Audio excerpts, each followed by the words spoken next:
Hello, my name is Rob Giles. I am currently a band director. I have been a band director for the last 21 years. The first 13 years of my career, I was in Warrenton, Missouri. I spent 6 years as the assistant, and then I moved up to the head position, and that was a position that I held for 7 years.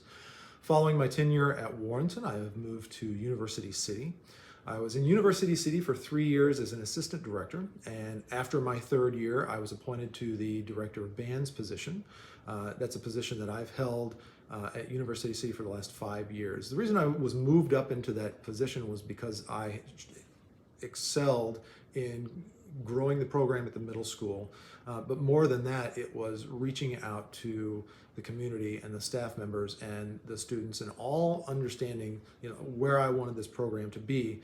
But also after listening to the concerns of the alumni and the concerns of the community and the concerns of the stakeholders and the organization. And so moving into that position, it's been a great challenge for me to try and rebuild that program, rebuild trust in the organization. I feel that that's something that I've done very well. Speaking to my experience as a music director, I think that my experience as a music director is really well suited to preparing me for the role of an assistant principal. Not only from a managerial standpoint, where I'm having to schedule events, I need to make sure that my staff members are having what they need, but also making sure that I'm communicating with my staff members well in advance so that they know exactly what to expect from me or what I might need for them, for me to be able to help them get what they need, get done what they want to get done. I have extensive experience working with budgets, managing time, supervision roles. So all of those things that go into a great music director are going to apply specifically to the role of an assistant principal. I knew that one of my deficits in my knowledge was going to be working with students as far as discipline goes. And so that was one of those steps that I took proactively and volunteering my time in the office of the Dean of Students at our middle school, specifically to go in and work through discipline referrals. And I didn't want to go in and just be somebody there to process them through and get them in, but I wanted to make sure that as much as I could in my current role as a teacher, to actually work with the students, hear what they're having to say, talking to the teachers, talking to the parents involved, hearing both sides of the story or all sides of the story, and really getting to the bottom of what situations might occur. And so I had a lot of great experience working with parents, working with teachers, working with students in small groups and one-on-one, and working through some of the discipline issues that we were having with them. It was a really great experience, and so I think that that gap in my knowledge has really been able to be filled through that experience. So overall, my roles as a music director and all of the managerial aspects that come along with that, as well as my proven ability to reach out and work with community members, with staff members, with the students in building a sustainable, great program, I think are all extremely great examples in preparation for the role of an assistant principal.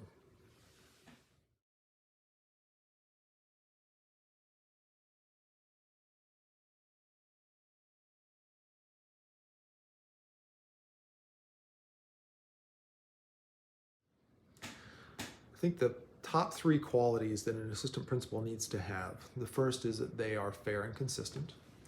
The second is that they are good decision makers and are great problem solvers, that they can think win-win. And thirdly, that they're student focused and student success driven.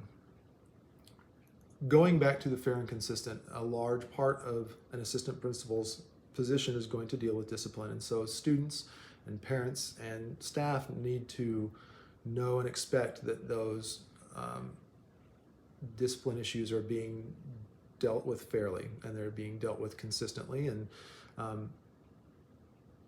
that there's not going to be one set of students or individuals that are going to be treated differently than others. Secondly, decision making.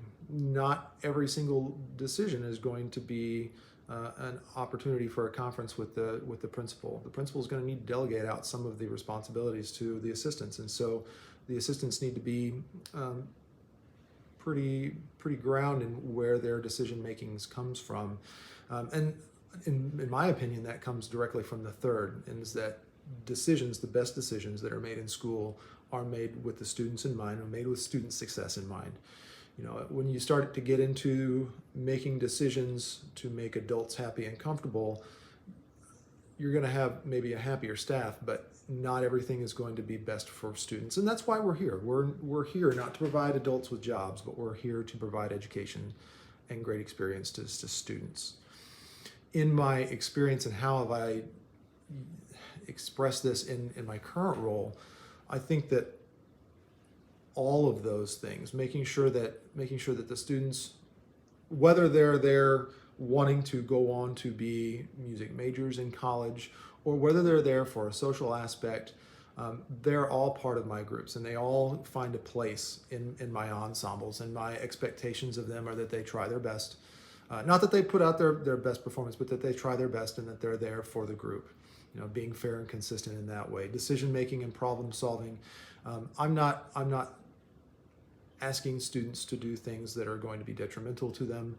I'm going to be making sure that my decisions that I'm making for my group, whether it be from what literature the groups are playing to what events the students are being asked to do, it's all going to be decisions that are made for the benefit of the students and the student success and the student outcomes. So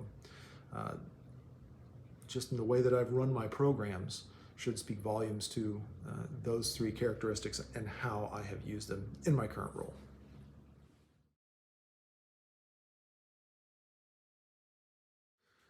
It's been shown time and time again that whenever we have diverse populations put together, that it is a fertile ground for creativity and for problem solving.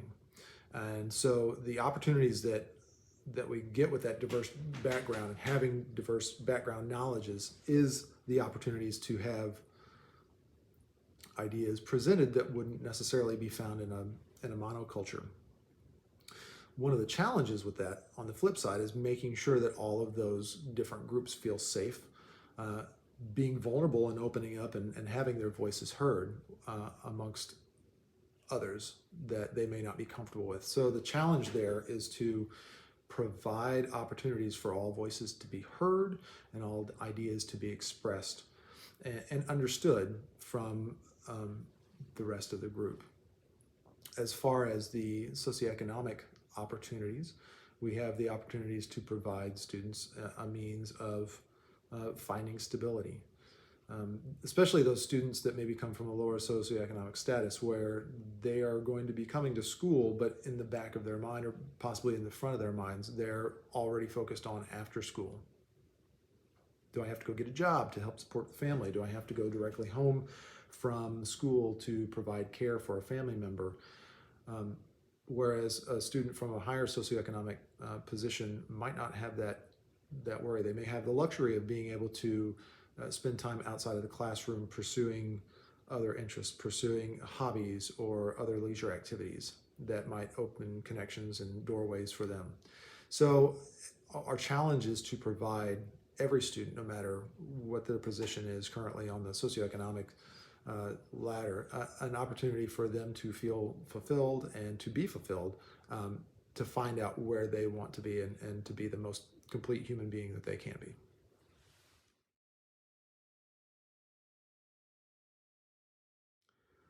Before I end today, I wanted to thank you all very much for the opportunity to speak with you.